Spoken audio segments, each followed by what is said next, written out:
இன்றைய வசனம் 1 தெசலோனிக்கேயர் 5:16-18. எப்பொழுதும் சந்தோஷமாயிருங்கள், எல்லாவற்றிலையும் ஸ்தோத்திரஞ்செய்யுங்கள், அப்படிச் செய்வதே கிறிஸ்து இயேசுவுக்குள் உங்களை குறித்து தேவனுடைய சித்தமாயிருக்கிறது. இந்த வசனம் நம்மை ஒரு புதிய வாழ்க்கை முறைக்குத் திருப்புகிறது.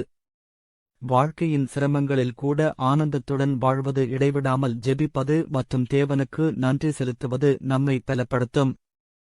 சூழ்நிலைகள் எவ்வாறு இருந்தாலும் தேவன் நம்மை கவனித்துக் கொண்டிருக்கிறார் என்ற நம்பிக்கையால் மனமகிழ்வுடன் இருக்க வேண்டும். சந்தோஷம் தேவன் அளிக்கும் ஒரு வரம்.